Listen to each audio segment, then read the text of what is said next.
What's up, everybody? Welcome in to the F6 Football Podcast. Cam Copeland here, co-hosting with Alex Roglin.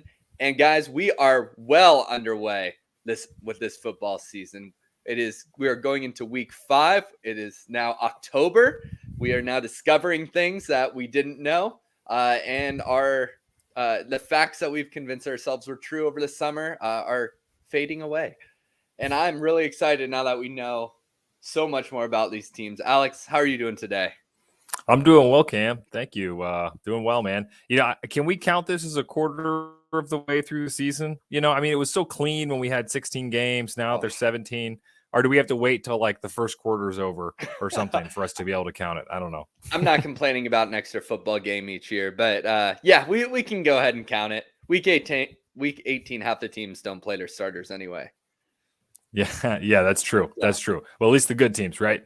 Right. So this is awesome. So let's jump right into our show today, and as a recap, kind of an overview of what we're doing today. We're going to be going over, of course, doing our recap of week 4, doing our look ahead at week 5. We'll talk about our upset picks as always, and then we got something a little special here late in the show. So everybody stick around here because at the end we got some new content we're going to bring to you, and also as we've talked about in previous shows, maybe we'll even have a little bit of a do-over on some of our picks, maybe late in the show.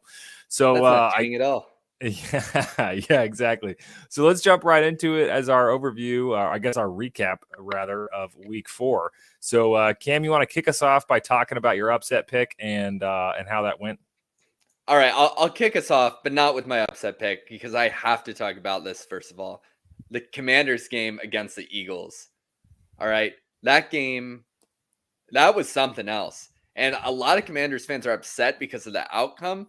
I'm pretty happy with everything I saw overall as a Commanders fan. If you weren't watching, Hal with 0 seconds left on the clock threw a touchdown. It was beautiful. Kicked the extra point to go into overtime, which was an interesting decision. Riverboat Ron.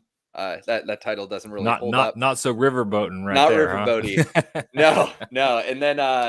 And then Terry McLaurin had a beautiful catch down the sideline, which we don't have to talk about too much because it was ruled not a catch. Call on the field stands could not be confirmed, too close to call. And then, Eagles come back and kick a field goal. But honestly, a lot more of Sam Howell taking sacks, yeah. But I think the team played better this week, significantly better than against the Bills. And it was a pretty good showing against the Eagles. No one really expected the Commanders to win, and we gave them a good run for their money throughout this game. So I do think, we'll get into week 5 soon, but I think it's a good outlook for the Commanders looking forward. Yeah, but now, yeah, go ahead. Yeah, I would agree with that. And back to that decision, I mean, I think you got to go for it there. Go for 2. I mean, because you think about how you're in a close game. You actually have the defending NFC champs. You kind of have them on the ropes there. And honestly, no one's really expecting you to win the game anyway. So I say you roll the dice there, because if you go into overtime, eventually their talent is likely to overtake a little bit. So, I think Riverboat Ron should have done some more riverboating, rolled the dice, go for 2, try to get out of there with a win. Yeah, and it reminds me last year, the Giants, was it week 1 where Daboll called to go for 2 after scoring, and and they beat the Titans by 1 point because of Saquon's second effort, and everyone commended Daboll for that, and it was all Saquon. If they would have lost, no one would have been talking about that decision. But I think, in today's NFL and especially with how against a team that already put up over 30 points on you, you got to just try to win when you have the shot. But we didn't. So moving on to the next week. But, you brought the upset picks. Mine crashed and burned. I took the Dolphins over the Bills and made a whole other video on it because I was so excited about this pick. It did not pan out. The Bills slaughtered the Dolphins 48-20. And it looked like a D1 team against high schoolers out there at times. Not that bad, but 48-20 it's pretty bad. Yeah, that seemed like that was kind of a statement game. It was almost like the Bills. The Bills had that unusual game in week 1. We'll call it that, where they just like we said on the show, right? Josh Allen was throwing some YOLO balls. Other than Yeah. that, they should have beat the Jets in week 1. So since then, they've been quietly destroying teams. And I only say quietly because it doesn't really seem like they've gotten a whole lot of hype, honestly. At least in national media circles. And it's kind of odd because I think the Bills have sort of been a darling of the media for a few years now. So I think that was a statement game. I think they were reminding everybody that they've won the division, I think, 2 years in a row, if I recall right. Well, they were darlings until Aaron Rodgers was traded to the Jets. Then everyone forgot about the Bills, and it Right. was all Jet talk.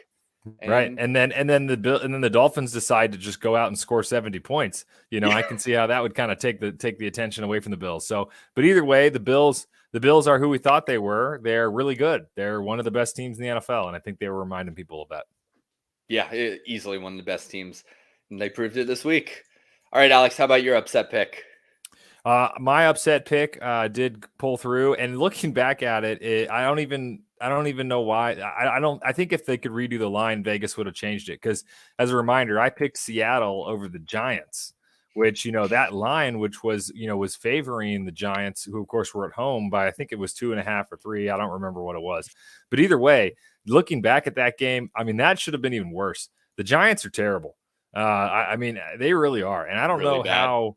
I don't know how. I mean, it looks like whoever Daniel Jones' agent is, I mean, that man deserves a raise because it looks like they entirely fleeced the Giants. I mean, I just that is just. I mean, he's getting paid like $40 million a year. 40 a year, yeah. And I mean, that is just, he can't play. I mean, he really can't. So I think that they're kind of stuck. But I mean, the Seahawks worked them. And that certainly could have been even worse, other than, Geno got banged up a little bit. But, I think one other note in that game is I thought it was really interesting that, if you're everybody, I remember that a lot of people were kind of beating up the Seahawks for passing over, not Davis. What's his, the lineman that went to the Eagles in the first round. What's his name? Jalen Carter. Thank you, Jalen Carter. Yeah, a lot of folks thought that he was going to go to Seattle, and they took Witherspoon instead. And man, that guy looks like a stud. He had a pick 6. He was like tackling and blocking down passes all over the field. He looks like a stud for sure. Yeah, yeah. So Witherspoon, the stat I love bringing up, his senior year of college, he allowed 1 total yard on 113 press coverage snaps, which is just ridiculous. And I believe it was a 0-star recruit going into college, and he was a special teams guy his first year or two. And he's a hard worker, and all his coaches talked about how hard he worked to try and actually, earn some time on the field. And when he got a little bit of playing time, he was using a limited role initially, and he just kept working. And you love to see those guys succeed. He wasn't this 5-star recruit. Coming out of high school, highly touted, and he deserves the pick. This last week he had 4 pressures with 2 sacks on those pressures. He had a pick 6, which was 97 yards, I think, and he allowed 19 total yards on only 4 targets that went his way. 44.8 passer rating this last week allowed to the quarterback. So. I mean, saying that against Daniel Jones isn't too big of a compliment, but he's playing like a stud. He can play outside and inside, which he's already proved in the NFL. And he missed a couple tackles this last week. Week 2, he had 11 tackles with no misses. So the dude, he's a baller. He's a baller for sure. Yeah, I absolutely. You can just tell he kind of jumps off the page. So with that, that brings my record, actually brings both of our records to 2-2. Yeah, you've got up. Doesn't sound good. Doesn't sound, it's not good. It's not bad. But I mean, there's a reason that we're 2-2. It's tough picking upsets. I mean, we're not picking teams to cover. We're picking teams to win, which makes it difficult. The NFL is already so hard anyway. So, if both of us can come out at the end of the season with a winning record of picking upsets, I'd say that would be great.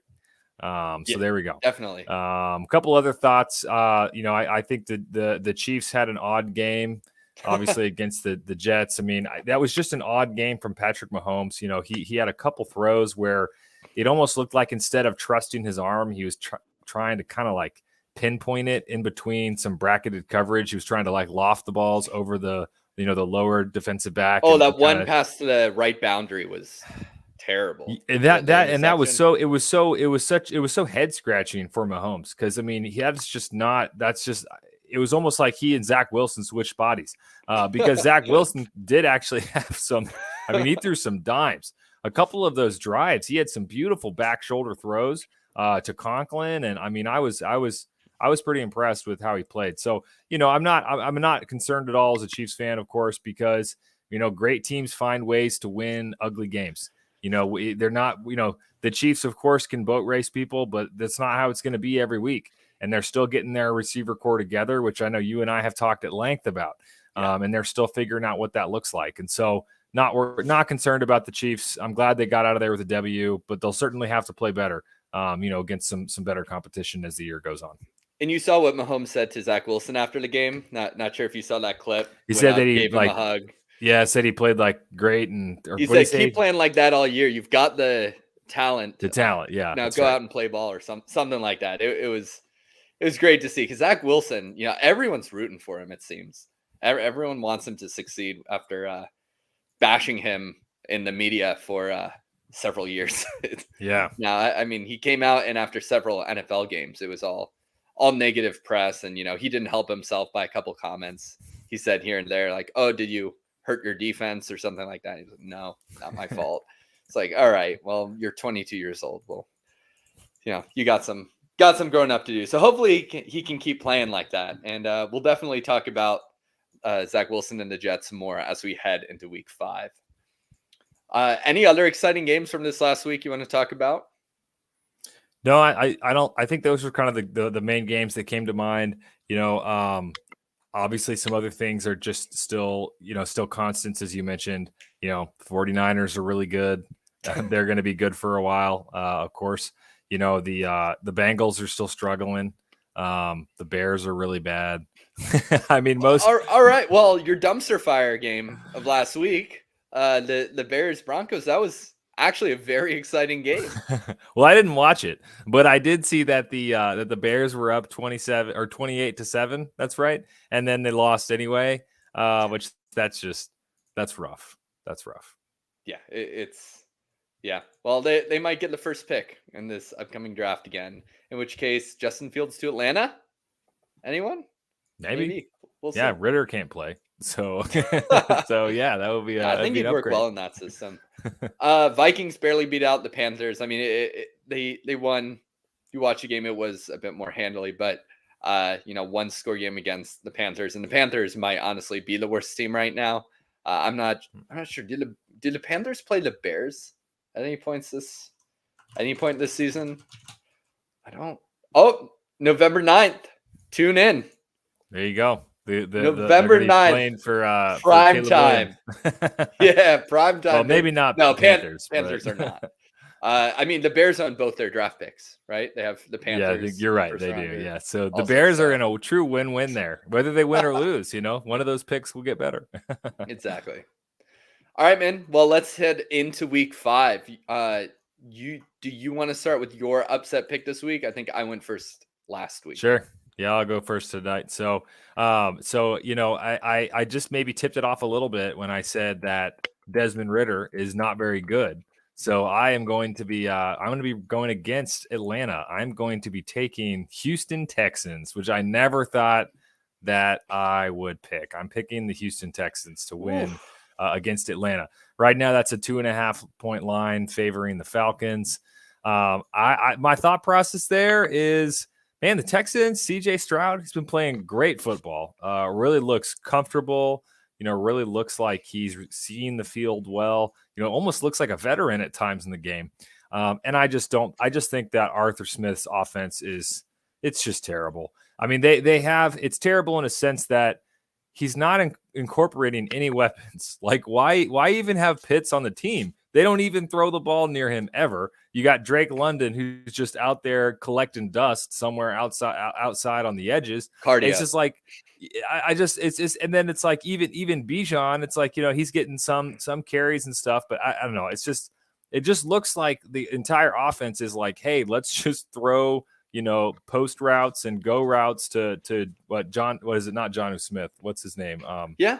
Jonnu Smith. Yeah, the old. I was like, for a second, I was thinking of the other Titans tight end from years ago. But yeah, Jonnu Smith. So I don't know that offense, and it just doesn't look like Ritter's going to be the guy. The Texans, really seem to be buying in and playing well. And I'm not afraid to admit when I'm wrong, because the Texans were one of the teams I said I did not want to watch going into the season. And here we are after 4 weeks, and I'm actually picking them to upset and win a game. So, life's crazy. It's a circle. But that's what I got. I got the Houston Texans beating the Atlanta Falcons. What about you, Cam? Well, you also took the Bears to win the division, so you must have just swapped those. Hey! I'm gonna go over that later. Don't give away the end of the show. First of all, Jonnu Smith, only 28 years old. He's still in his prime. How is he only 28? Doesn't it seem like he's should be way older than that? Yeah, he's been in the league longer than 28 years at this point. So, yeah, sure. Arthur Smith used him very well in Tennessee. They were over there together, and I think Arthur Smith's offense, I think it would be a lot better with Derrick Henry. No, it would be a lot better if he had a quarterback with this bit of a different skill set. And I'm not going to say one that's just competent, because, Desmond Ridder is pretty incompetent from what we've seen. But, he needs an accurate, mobile quarterback. And Desmond Ridder has some mobility, but he's far from accurate, right? They get their run game going, run way more than anyone else in the NFL. At least they did last season, and they should, take that mantle again this year. And they need to step up the play action, hit those posts. But Desmond Ridder can't really throw, so they can't get the run game going as much, because in the first quarter, they're throwing over the top just isn't a threat. Ridder will miss them. So I don't hate your pick. I do think Atlanta takes this. They're favored, and I like them. Therefore, I'm rooting for them. But I think it will be close, and I think the Texans certainly have an avenue to win. Now, mine, I chose two, as I do when you go first, and usually you take one of them, and that's great. You did not this time, so I have to choose. I'm going back again to the Jets. Zach Wilson and the Jets. It didn't work out when I chose them against New England as my upset, but this week, you hear what they're doing. Unleash the Brees, baby. He is no longer on a snap count. He is going to be running against the Denver Broncos, who allowed about 37 touchdowns to Miami alone. That number's not far off. And I just think that the Jets outclass the Broncos in pretty much every capacity. I think Zach Wilson could play rather poorly, as he has been up until last week, and they can still win just by running and not allowing Russell Wilson to throw the ball. They have a pretty healthy roster overall. Their defensive backs, Sauce. There we go. Sauce Gardner, Michael Carter have been fully healthy. And I just think that I don't see how the Broncos win this. I was very surprised to see that they were favored. Broncos are favored by 1.5 right now. I don't understand that. That was the first thing I was going to say as well. Maybe Vegas knows something we don't, but how can the Broncos possibly be favored in this game? Their defense is atrocious. It took a miraculous rally comeback to beat the Bears, who we all agree are the worst team in the NFL. So, and the Jets just had a good game, right, against the Chiefs, against a solid team. Yeah, exactly. So I don't understand. I don't understand how that they got that line, but I guess we'll find out. I'm feeling very confident in this pick this week. My other pick was the Colts at home against the Titans. I think Anthony Richardson can just lead this team that it has overall more talent than they have in Tennessee. And I think talent wins out. I think both teams are very well coached. Steichen has proven himself this season already as it is. I'd say even with the development of Richardson, with the play calling, with how they're using him, it's it's pretty similar to when they first started using Jalen Hurts, right? If you recall, they ran Jalen Hurts a lot more early on when he was starting a couple years ago. I believe he started the last 6 games of the season, and they were pretty conservative with with where he would throw the ball specifically to avoid turnovers. I think they're doing the same thing with Anthony Richardson. So I really like the Colts in this one. They're at home. Tennessee's favored by 2.5, but we'll see. I think we'll have some better matchups this week than we had last week, because I don't know if you saw, there have been a historic number of blowouts this year. It's the highest number of 20-point differentials since 2014. So yeah, there's some good games. You know, while we're talking about that Colts and Titans game, when I was looking at the Titans, they have such a weird trend, right? So the last 2 games, they beat the Bengals 27-3 this last week, and then in week 3 they lost 27-3 to the Browns, and then the week before that they lost by 3, but they gave up 27 points to the Chargers. So it's like this. So if we go by the pattern here, then the Colts will actually beat the Titans by 27-3, right? That's what's going to happen. So you never know. That's the analysis. That's the trend. That's it. That's how deep we are, baby. Man, yeah, I'm just looking at the games. I think I'm on the wrong year, but yeah, 27-3 last week, 27-3, 27-24. And then that 1-point game against the Saints, where I think, was it Kevin Byard scored that touchdown that was called back. And then the Saints kicked the last-second field goal. The Titans should have won that game too. But here we are. Yep. All right. So then I guess looking at a couple games, coming up. I mean, we're not going to do like a real in-depth preview like we do because we got some other stuff saved for later in the show. But just to talk about them, I mean, I think the game of the week, I think is pretty clear. I think that night football game, Dallas Cowboys, San Francisco 49ers. I can't wait for that game.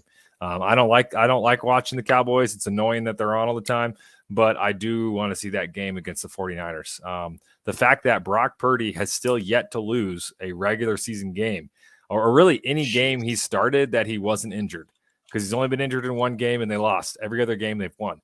And it's really impressive. He really seems like he has such a command of the Kyle Shanahan offense. Is really impressive, because he still doesn't jump off the page as far as his arm strength is definitely probably below average, at least for most quarterbacks. But he's got that twitch. He's accurate. He's a quick decision maker and processor. So I really want to see what happens when he's got Micah Parsons coming off the edge at him, right? And they got this Dallas decent defense bearing down on him. I think that's going to be a great game. I do think that the 49ers will win that game. I think that they are better than the Cowboys, and I still have yet to see Dak Prescott prove it in a really tight game where a quarterback has to compensate for their team's weaknesses, overcome turnovers, overcome poor play. There just hasn't been a lot of times that I've seen Dak Prescott do that. So I think this is going to be a great game, but I'm leaning towards I think the 49ers are going to pull that game out. Yeah. What do you think, Cam? I think so too. Trayvon Diggs went down, right? And there's ACL. So many weapons on the 49ers that I think, Deron Bland is taking his spot, it seems, at the moment. And Brandon Ayuk, fun fact, he's the 2nd ranked wide receiver via PFF versus man, and the top receiver against zone, most efficient. And I think that Stephon Gilmore, do you know if Dallas shadows at all, or if they play? I don't know if they play sides or not. Yeah. So, sure. It's going to be either Debo or Ayuk. Gilmore can't be on both of them. They use them both in the slot a lot. They use Ayuk down the field quite a lot as well. They have pretty diverse route trees, which is, it's just a well-run offense. So I think they take it, because you can't say you can't say enough good things about both of these defenses. But Dallas did choke a couple weeks ago, which was beautiful. They choked against the Arizona Cardinals. And San Francisco is a better team, even without having a first-round pick the last 3 years. So, I think it is the most exciting game of the week, and I think 49ers take it. Another game I'm looking forward to is it's going to be the Panthers Lions. I know a lot of people probably aren't looking forward to continuing to watch the Panthers, but I just want to see more of Bryce. I still think he's the process of them picking him first overall was correct. I think he was the best quarterback in the draft class, that at least from what he showed in college. Um, and right now, it definitely doesn't look like he is, right? It looks like Anthony Richardson and CJ Stroud are miles ahead of him. And something interesting I heard is that, Bryce Young is a very calculated player. He's a very smart player in college. He throws with a lot of anticipation. He doesn't hold the ball too long, typically in college. And the play speed now of the NFL is just so much faster that a theory is that he just sort of hasn't calibrated to the speed yet. So he's making these mistakes that he's never made in college. And with a few more games under his belt, I do think he's going to really be able to step it up towards the end of the season. So I'm just looking forward to watching him closely in this game against the Lions. And I just love watching the Lions. The Lions will probably be up. So it'll be another 31 carries to David Montgomery, which isn't as much fun as seeing Gibbs. But, if they're winning, can't really criticize them too much. Yeah, that makes sense. And I have David Montgomery in fantasy, and I had him on my bench, so that one kind of stung a little bit. But I was still able to pull it out anyway. Well, I actually played Aaron Jones instead, so I was picking between the two, and they were actually both questionable. They were both questionable going into that game, and I thought that the Packers. I thought that they would try to run the ball more than I thought that the Lions would. So obviously, it turned out to be wrong. Win? But I did win. I won anyway, so it was fine. Hey, but there you go. Yeah, but now I'll probably lean more towards Montgomery instead of Jones, and we'll kind of go from there and see what happens. All right. Well, while we're on this upcoming week, there are two other spreads that I like that I'm thinking of placing bets on right now. I think the Chiefs cover 4 the Vikings.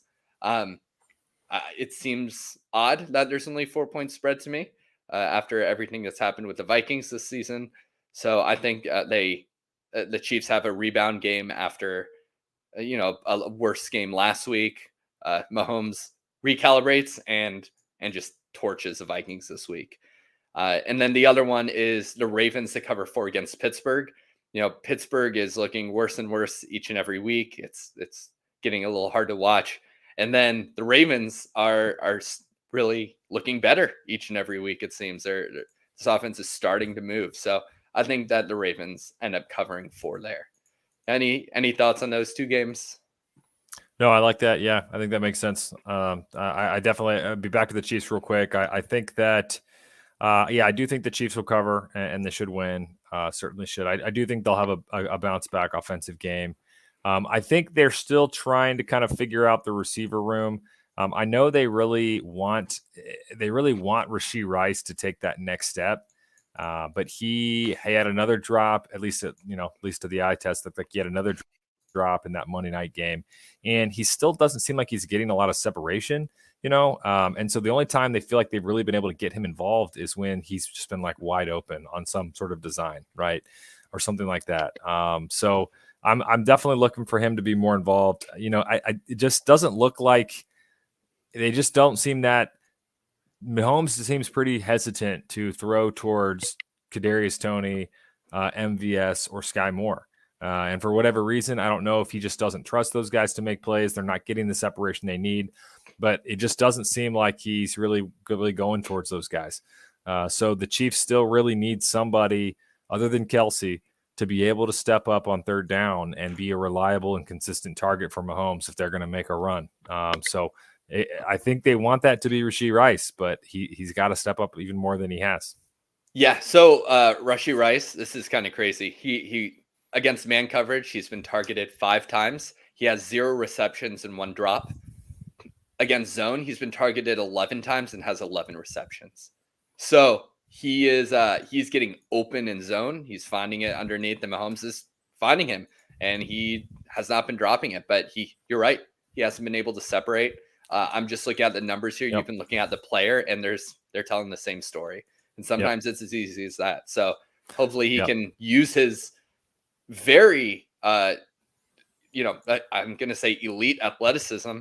He's a pretty crazy athlete to learn how to separate, but his route running just against man coverage needs some work. Yeah, he's not crisp at the line. Luckily, the Vikings secondary isn't very good, so if there's a week for him to get some looks, I would expect him to do it this week. Yeah. Now, we can't talk about this upcoming week without talking about the Thursday night game, which again, Commanders against the Bears. Short and sweet, Alex. Who do you think wins this one? The Commanders. Got to hear you say it. All right, great. Yeah, I think the Commanders take this as well. Commanders are at home. I get a little worried on every Washington game because of their history of losing to really bad teams, such as the 0-20 some Lions coming out of, getting their first victory a little over a decade ago. I think it was against the Redskins. And in recent years, they just seem to lose to the bad teams and then beat the 11-0 Philadelphia Eagles. So I never know what's going to happen. Sunday. And that's why I had to hear you say the Commanders will win. Yes. So I actually, this week, I do think the Commanders will win that game. When I was looking at, and we actually already touched on this game, but my coach better get a different plane ride home game this week. I think this team, even though really I actually don't think either of these coaches would be fired, but I still think I got to mention it. The Jets and the Broncos. The Broncos they're probably going to be on this list a lot, even though in all honesty, Peyton, he's probably one of the safest coaches in the NFL because they just hired him. They gave him a huge contract. He's not going anywhere. So Sean Payton could probably win like 1 or 2 games this year, and he'll still be back next year. So he's really safe. And I think Saul is pretty safe as well. Uh-oh. So either way, though, I do think that, the seed is already hot for both of these guys. They only have two wins between the two of them, 1 win each. So the losing coach on this game, is going to be 1-4, and that seat really is going to get burning hot. So, they never know.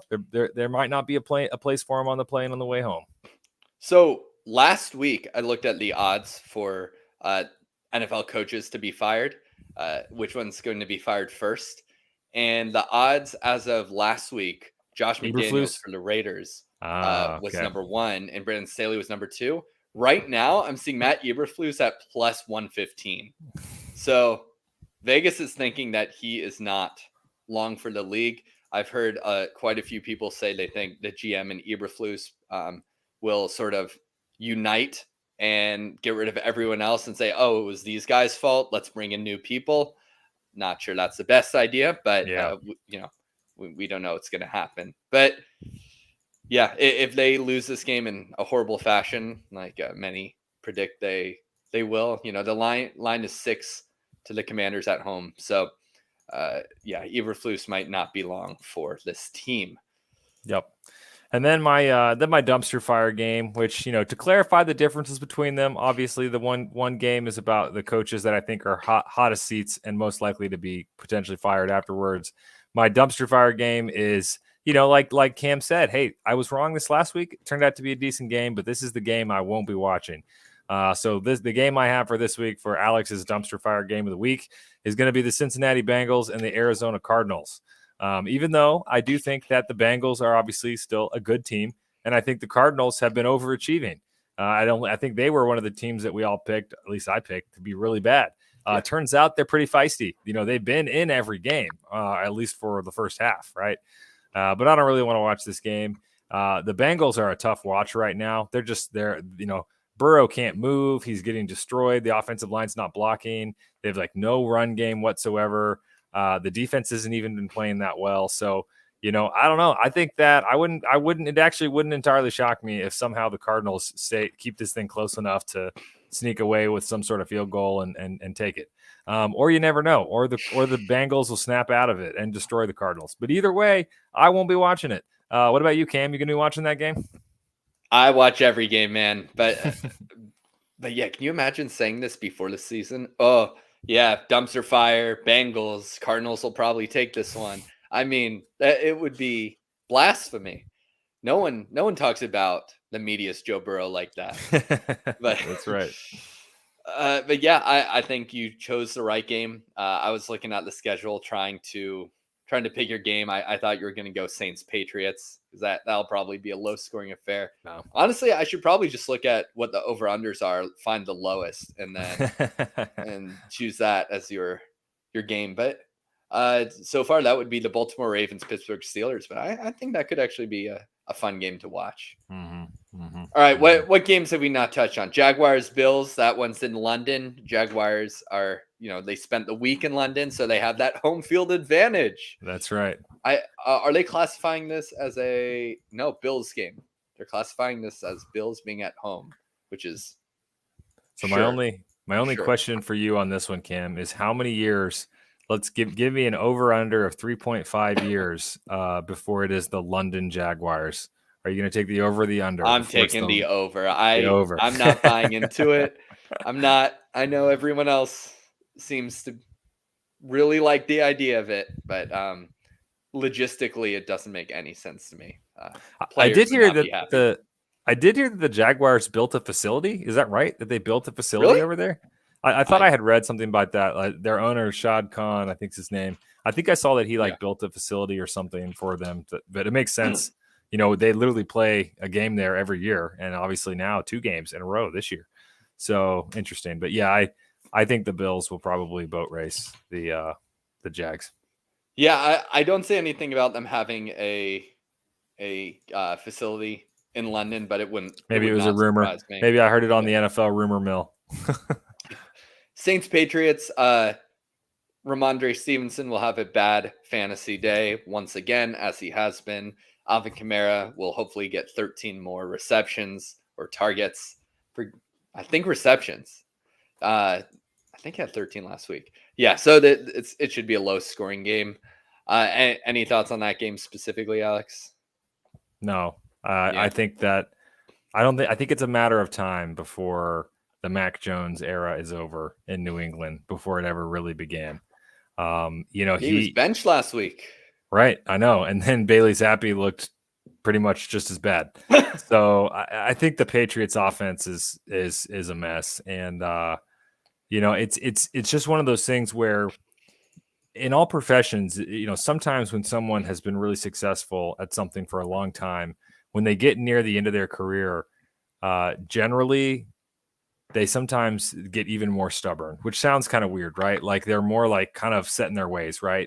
This is the way I'm doing things. It's, it's given me success for 30 years. Why change now? And I kind of get that from Bill Belichick because, there's no arguing he's one of the greatest coaches ever, and maybe even the greatest defensive coach ever, right? That's clear. But the NFL is changing. It's different than it was even 20 years ago, right? And it does not seem like Belichick has really adjusted with the times because his offense is stagnant, just so unimaginative. Everything, including short yardage situations, just look painful and difficult. And really, he's just behind the curve. And I wouldn't be shocked. I mean, he'll still get a couple wins this year because he's gonna outcoach teams. But I'll be surprised if this Patriots team wins more than 5 games. Yeah, hold on. Do they not have an offensive coordinator? Oh, they have the old Texans coach, Bill O'Brien. Okay. Yeah. That's what I thought. He's not on their website, which is interesting. Weird. Oh no, there he is. He is listed after their wide receivers coach and tight ends coach. So that makes sense. It might be an alphabetical. No, it's not. Anyway, so they have Bill O'Brien, Bill Belichick's defense is still running very well. A lot of what they do still holds up in today's NFL, right? They like to bracket the number 1 receiver a lot of times with their number 2 and number 3 player, or a safety in their second corner, so they can place their best cornerback, best man corner on the second receiver of the other team to effectively try and shut down both guys. They play their defensive linemen in a bit tighter than a lot of other teams. They shut down the inside runs so teams can't, quote, establish it early on, and they can use their smaller players sort of around the boundary. So I think they play overall, very good defense. And, there are whispers that Jared Mayo is could be taking over for head coaching position for Belichick. So I'm not sure how much longer he'll stay in the league. I do think he's still a very good coach. I'm not sure how much of how much of it is him affecting the offense and the decisions and the play calling and all that. But I think he could last with some more good people around him. Yeah, I think so. And then the rest of this year is really going to show that for sure. All right. So Cam, as we kind of wrap up our week 5 overview, I wanted to give a chance for us each to go over and this is the time of the show now that we're going to call it a quarter of the way through the season.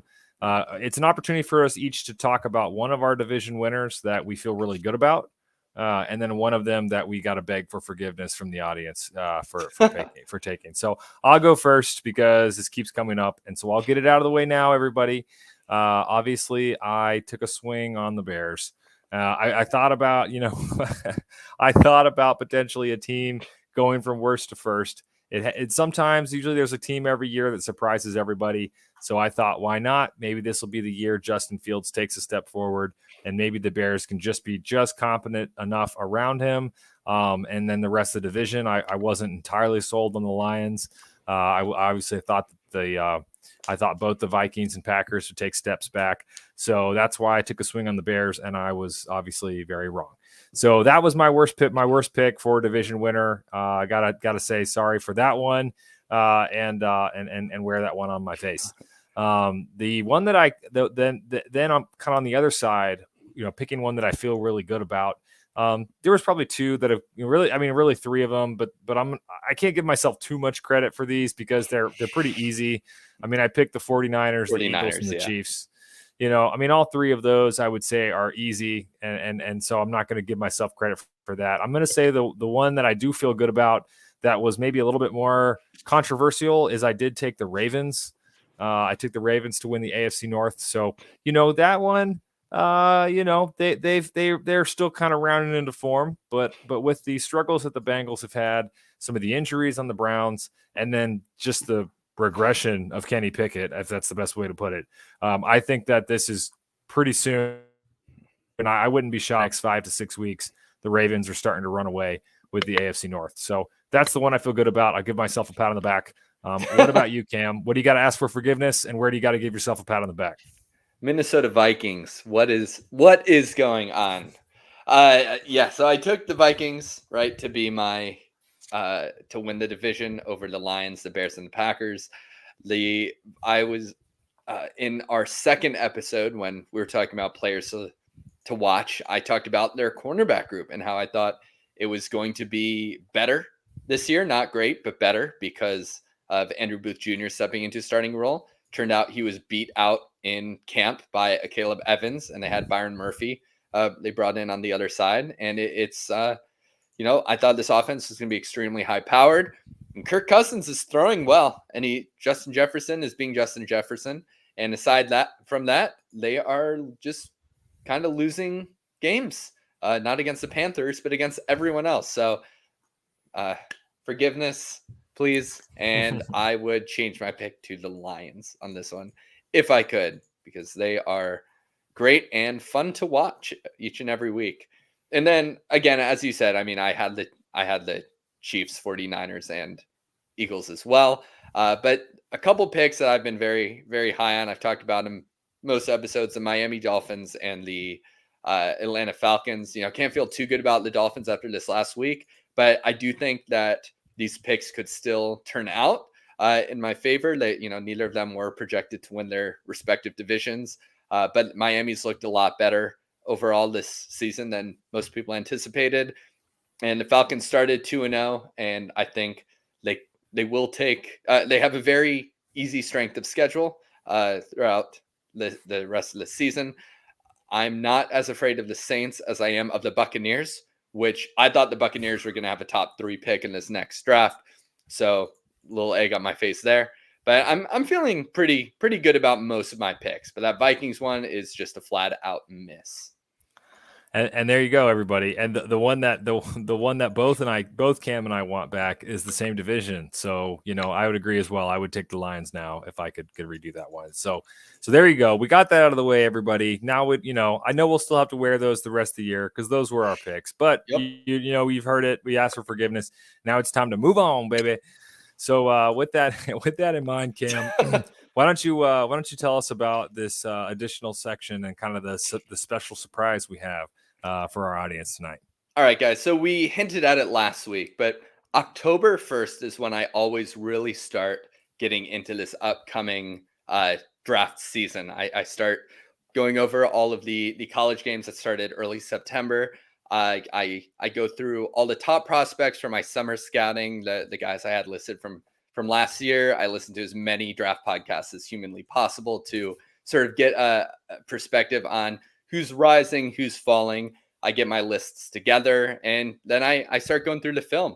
So I just started this the other day. Today's October 4th, and I just want to talk about a few of these prospects. Right now, if you don't know anything about the draft, we'll go over it a bit more, this class a bit more in detail down the line.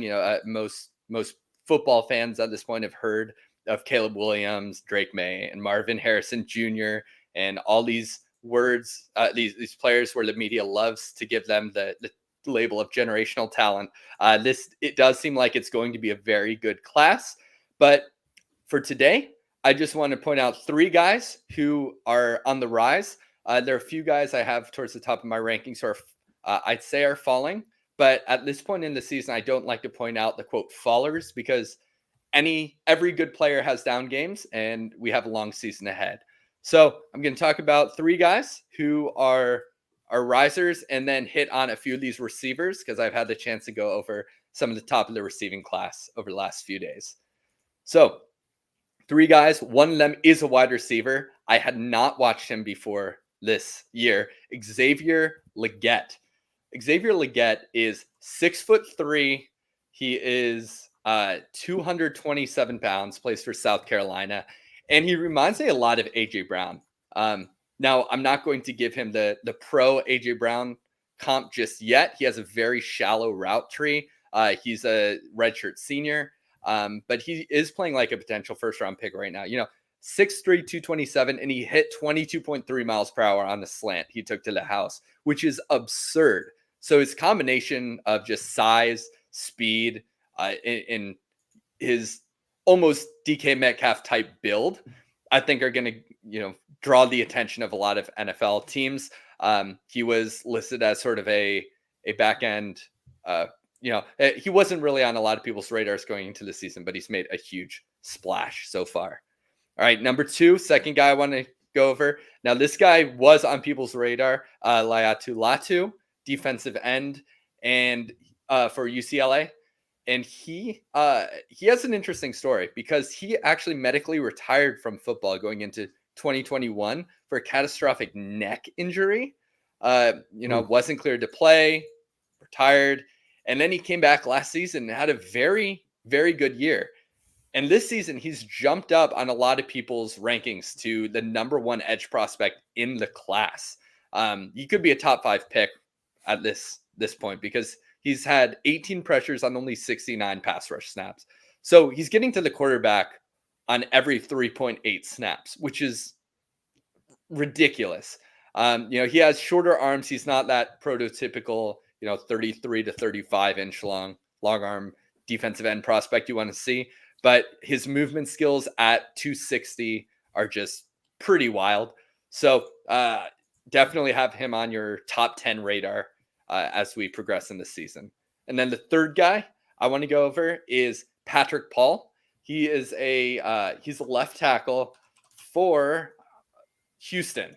There it is, Houston. He's had a lot better season this year. He's 6'7", 315, and he can move well for 6'7".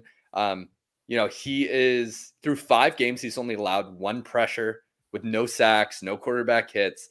And he was initially considered to be more of a late day 2 prospect. And now he's really coming in. I've seen him in a lot of first round mocks lately. So if you can look at the teams projected to pick towards the back, like the Bucks or the Dolphins, for instance, Buccaneers could really use a tackle. Most of the top tackles in every draft class are picked in the top 16 picks. It's just how important the position is and the caliber of player you get there versus later. It's a lot different with this position specifically, but for some guy who doesn't quite have it all figured out, he could definitely go towards the back of the first or even higher if he continues to play how he is.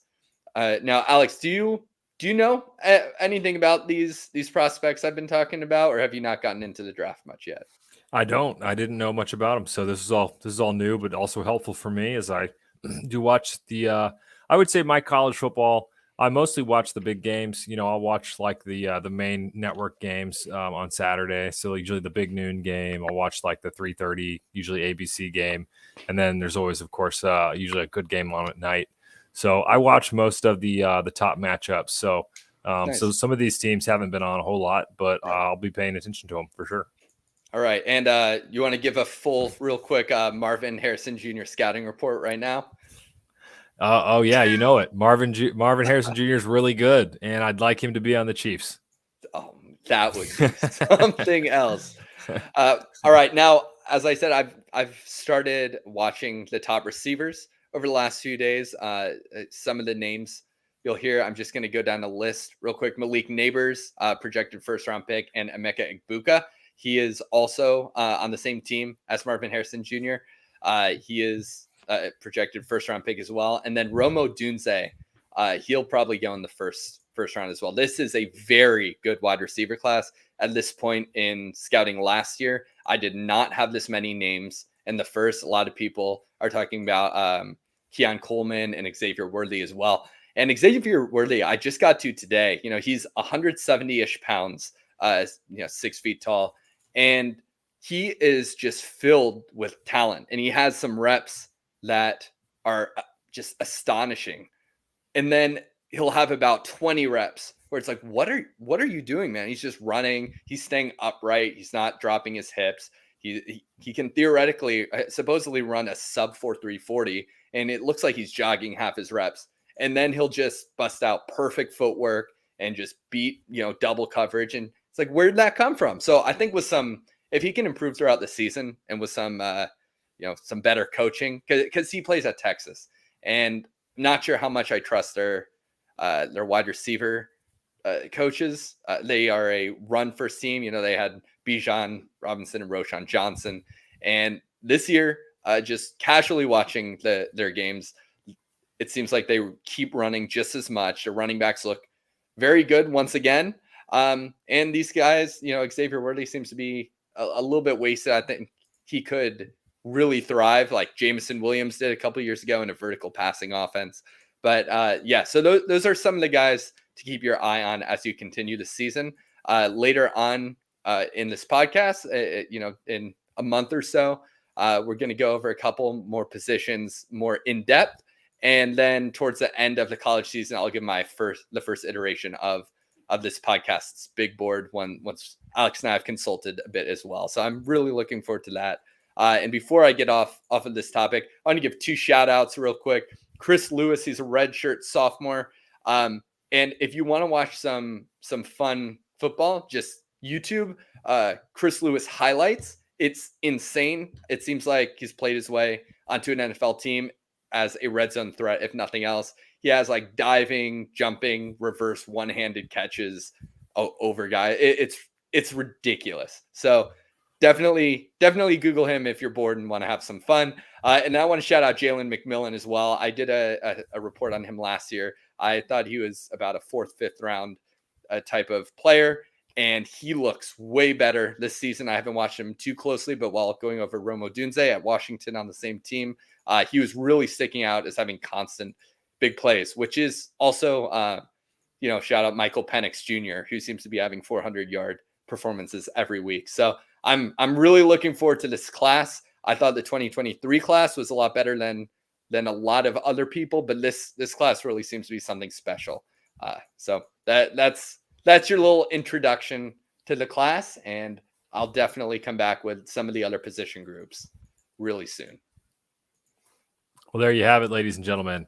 Thank you for that, Cam. That's great. That already starts to wet the whistle a little bit for the NFL draft, even though it's still a ways away. We got a lot of football that's going to take place before then. But it's never too early to take a look at these prospects because that's what the scouting departments are doing for every NFL team. They are going to these college games. They are keeping their eye on guys, and they're already starting to build their boards. So, we're going to do the same here. So, of course, if there's other people that you want to talk, if there's anybody that you want to talk about on the show, particular prospect, then send them our way, and we'll take a look at them and give a take on them. So that's really going to be a lot of fun as we kind of track those and see which one of those guys, which ones of those guys move up with their play and which ones start to drop back. So it'll be fun to track that throughout the year. Definitely, man. All right. Anything else you want to close with before we head out? Nope. It's been a lot of fun, and appreciate everybody who has been following our show. Of course, we really enjoy bringing this content to you all every week. And honestly, Cam and I enjoy talking about it, enjoy making it. So, this is as much fun as it is for us to make it. I hope you guys enjoyed listening to it as well. We are going to bring a special guest on next week, so we're excited about that. Get another fan on the show here and add some additional perspective. So I know it's been a few weeks since we did that. So excited to do that again. And man, we're already a quarter of the way through the season. So we started strong. We just got to keep it rolling. Yeah, man. And on that note, how are your fantasy teams doing this year?